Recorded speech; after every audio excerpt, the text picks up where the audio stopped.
will start a new chapter in science. It is coming under chemistry. Third lesson, metals and non-metals. Okay. So before going to this topic, as you can see the name, you are going to study about metals and you are going to study about non-metals. In 9th standard, you have studied the difference between elements and compounds. The difference between elements and compounds. Okay.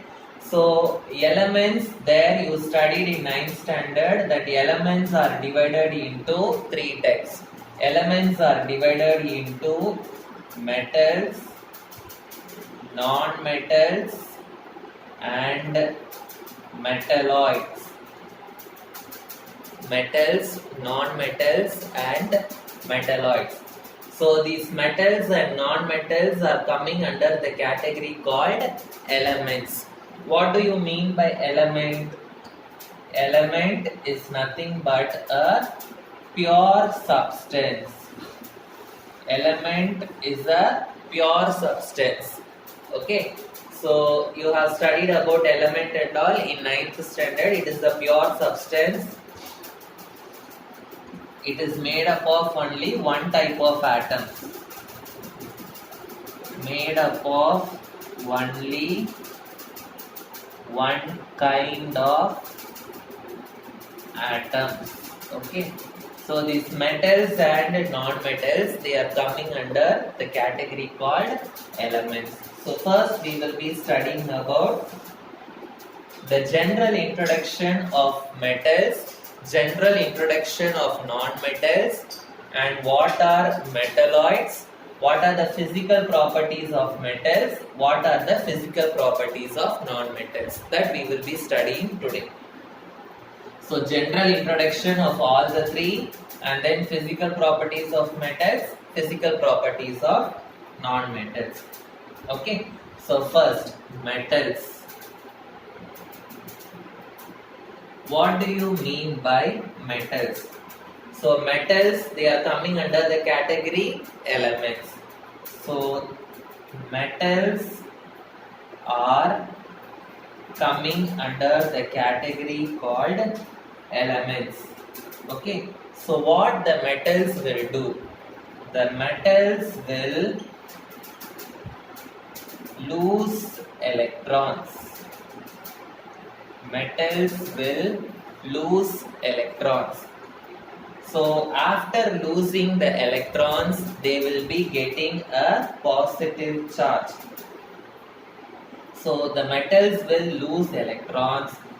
So by losing the electrons, what they will do? They will form positive ions. They will form positive ions. Positive ion means what? Cations. So the metals will lose electron. So by losing the electrons, they will get a positive charge and they will form a positive ion called cation. So since they are forming positive ions, we can call that the metals are electropositive. Metals are all electropositive. Now coming to non-metals.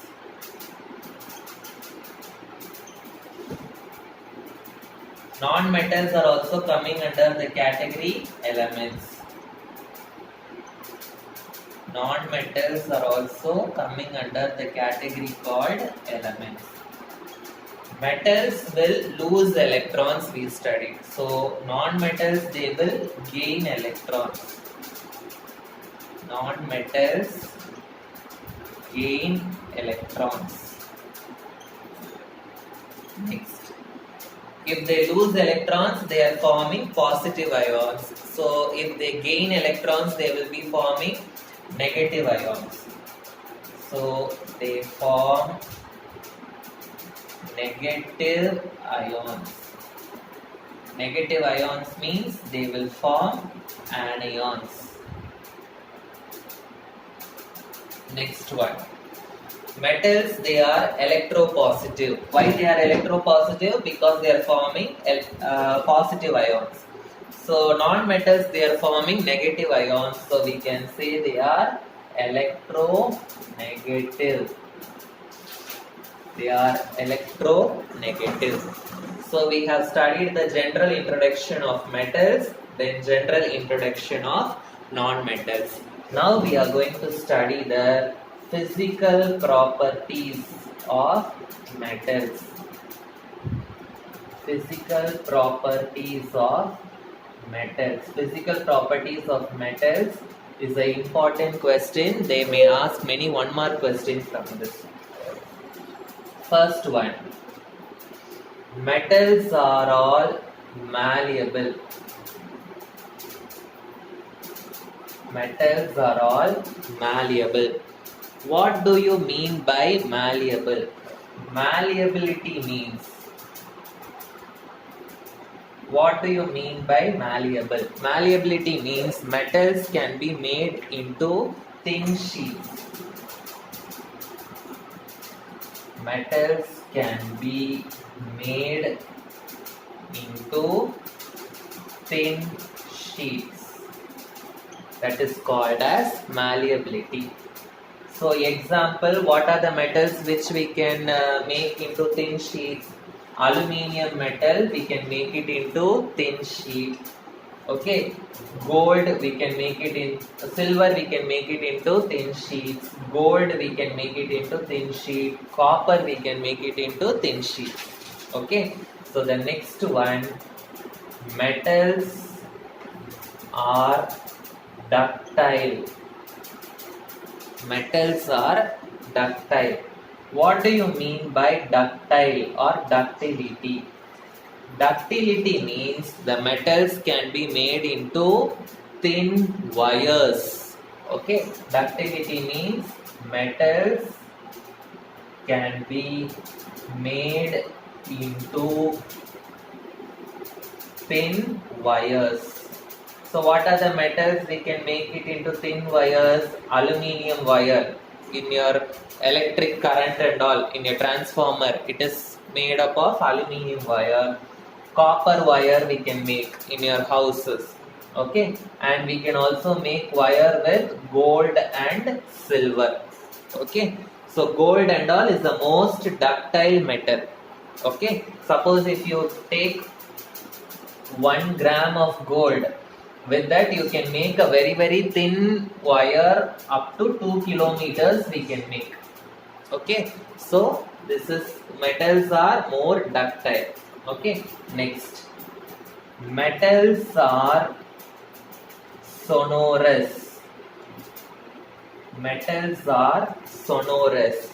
What do you mean by sonorous? Sonority. What do you mean by the word sonorous or sonority? When I strike the metal, it will produce a ringing sound. So in bell and all, we will be using the metal. Why we are using it in bells? Because when you strike them, they will produce a ringing sound. So sonority means producing a ringing sound. Producing a ringing sound when it is struck.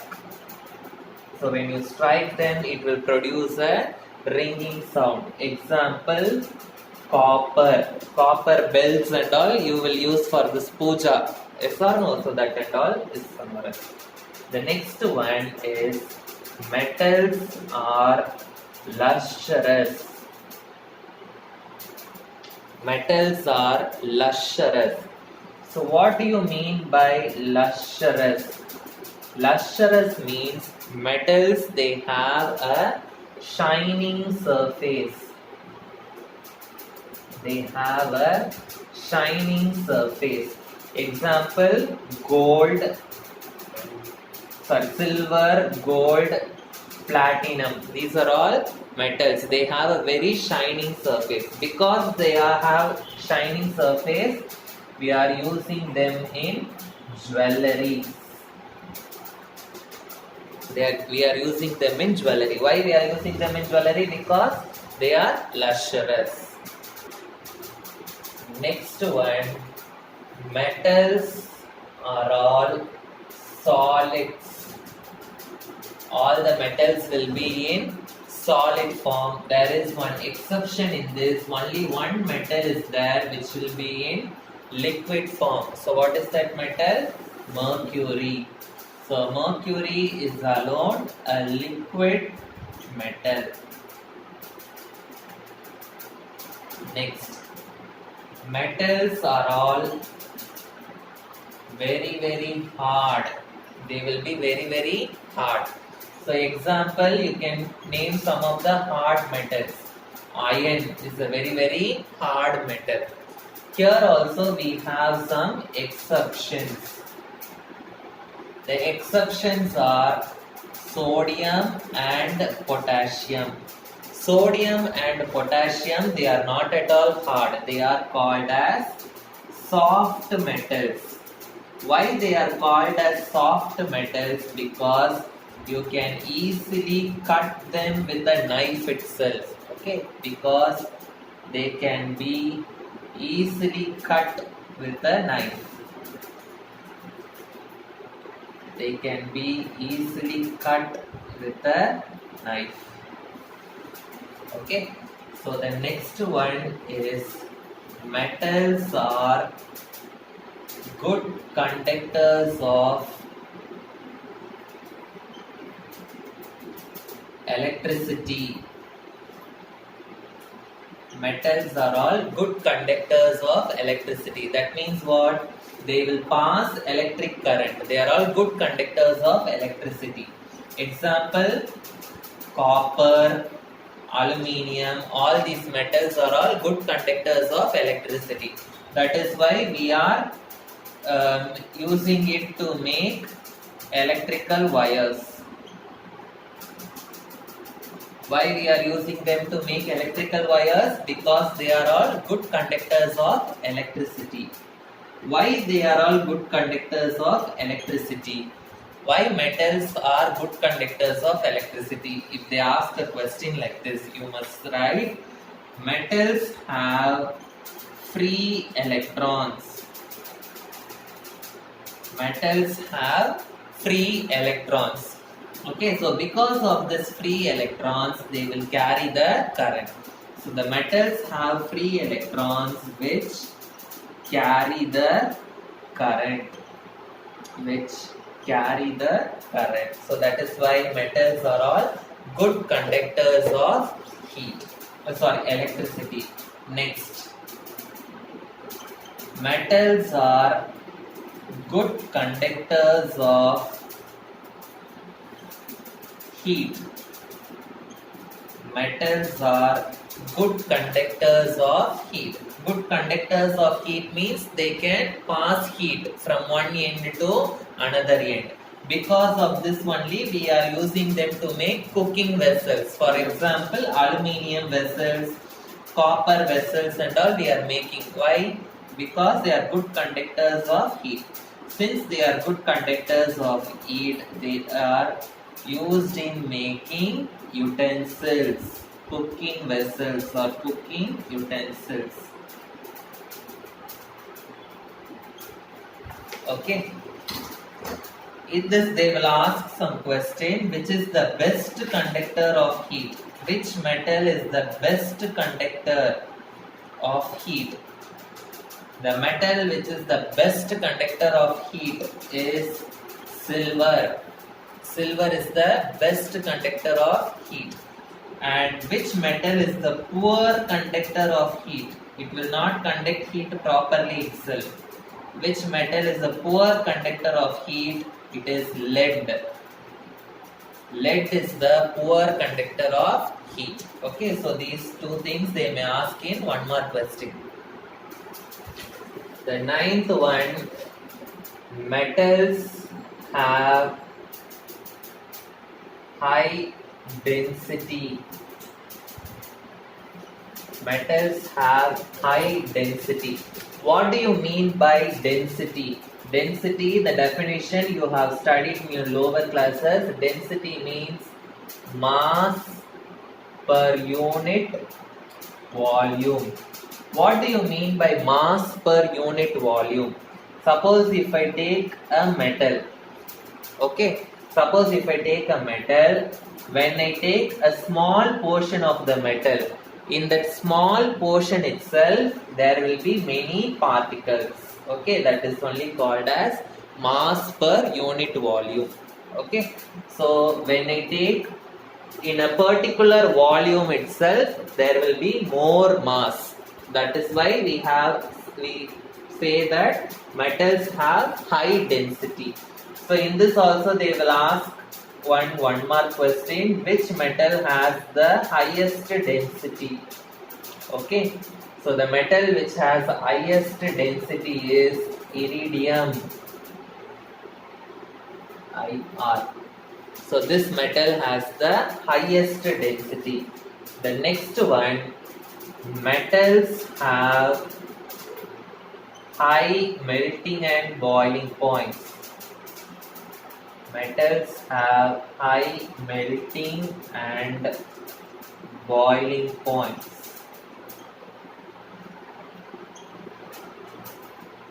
So the metals have high melting and boiling points. High melting and boiling points means what? They will not melt easily, or they will not boil easily. It is very difficult to melt a metal, and it is very difficult to boil a metal. So some examples you can write. Iron metal, it has a very high melting and boiling point. It is very difficult to melt iron, yes or no? So iron and all is having very high melting and boiling point. In this also you have some exception. Okay, you have two exceptions. One is cesium. There is a metal called cesium, Cs, and another metal is there, gallium. Okay, cesium and gallium. So these two metals, they have very low melting and boiling points. They have very low melting and boiling points. So when I take the metal and keep it in my palm, okay, they will melt with the heat of my palm itself, they will melt. Okay, so this also they will ask in the 1 mark question. So they have low melting and boiling point, and they will melt with the heat of the palm. They will melt with the heat of our palm.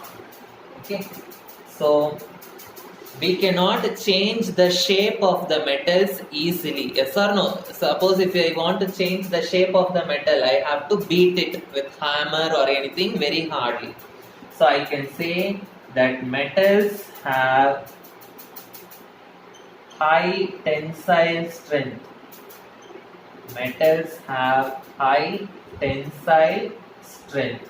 Okay, high tensile strength means even though if I give more force, the metals will be able to tolerate the force. They will not change the shape easily. So in this, what is the exception? So here I already told you, sodium and potassium, they are soft metals. We can cut them easily with a knife itself. So sodium and potassium, they do not have high tensile strength. They do not have high tensile strength. So these are the 11 important physical properties of metals. Okay, so now we will go to the physical properties of non-metals.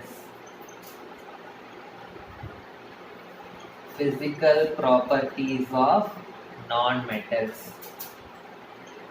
So in metals, what is the first physical property we studied? Metals are malleable. Malleable means what? We can make them into thin sheets. So non-metals will be opposite to that. Non-metals are non-malleable. Non-malleable means we cannot make thin sheets from non-metals. Next, we studied that metals are all ductile. Ductile means what? We can make thin wires. But non-metals are all non-ductile. Non-ductile means we cannot make thin wires with the help of the non-metal. Third point we studied that metals are sonorous. Sonorous means what? When I strike, they will produce a ringing sound. But non-metals, when I strike, they will produce sound, but it will not produce a ringing sound. So I can say non-metals are non-sonorous. Okay, they are non-sonorous. Then non-metals, they do not have a shining appearance. Okay, so they are non-lustrous. They are non-lustrous. Non-lustrous means they do not have a shining appearance. But there is one exception in this. There is a non-metal called iodine. Okay, this iodine is a very lustrous non-metal. Okay, iodine is a lustrous non-metal. So this they may ask in the 1 mark question. Next, in the metals we studied, metals are all solids. The non-metals, they can be in the form of solids or liquid or gases. Solids or liquids or gases. Gases, you know, oxygen, nitrogen, hydrogen, all those non-metals are all gases. Solids, you know, okay, sulfur powder, all those things are solids. But there is only one liquid non-metal, bromine. Bromine is the only one liquid non-metal. Other all the non-metals are all in either solid form or gaseous form. So if they ask which is the liquid metal, it is mercury. Liquid non-metal means it is bromine. Okay, so next. Non-metals, they are all very hard. Okay, so non-metals, they are very soft and brittle. They are soft and brittle. Brittle means they can be broken easily. Okay, that is only soft and brittle. In this also we have an exception which is called as diamond. Okay, so diamond is the very hardest non-metal. It is not soft and you cannot break it easily also. Okay, diamond is the hardest non-metal. You can cut glass with the help of diamond knives. Okay, next. Non-metals are all poor conductors of heat. They will not conduct heat. They are poor conductors of heat. Next, non-metals are all poor conductors of electricity. They do not conduct electricity. Okay, there is one exception in this. There is only one non-metal which is a good conductor of electricity, that is called as graphite. So with the help of graphite we will make electrodes and all. Why? Because it is a very good conductor of electricity. It is a good conductor of electricity. Why graphite is good conductor of electricity? That we will be studying in carbon and compounds lesson. But now if they ask why graphite is a good conductor of electricity, because it has free electrons to carry the current. It has free electrons to carry the current. Ninth point, in metals we studied they have high density, but non-metals they have low density.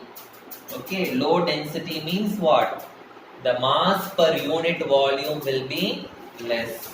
Okay, so mass per unit volume. That means if I take a particular volume of a non-metal, in that the mass will be very less. So mass per unit volume will be less. Okay, and then metals have high melting and boiling points, but non-metals they have very low melting and boiling points. Low melting and boiling points means they can melt very easily and they can boil very easily. Then metals, they have high tensile strength. Non-metals, it is exactly opposite. It has low tensile strength. So we have studied what is a metal, what is a non-metal, what are the physical properties of metals, and what are the physical properties of non-metals. The next one is metalloids. See, some substances will show metal properties and it will show non-metal properties also. Such elements are called as metalloids. So metalloids also, it is coming under the category called elements. So the elements which show the properties of both,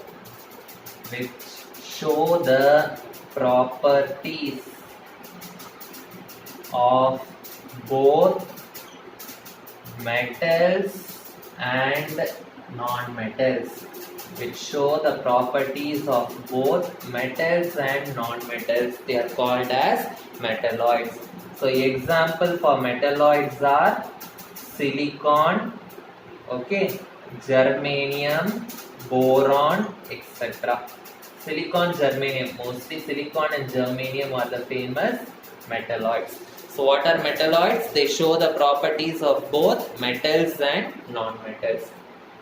Okay, so we have understood what is a metal, we have understood what is a non-metal, what are the physical properties of metal, physical properties of non-metals, and what is a metalloid. Okay, but physical property alone, it is not sufficient to classify the metals and non-metals. So we should study about the chemical properties also. In the next class, I will be teaching about the chemical properties. Okay, so many chemical properties are there. So for one chemical property itself, it will take half an hour. Okay, so we will continue that in the next class. Thank you.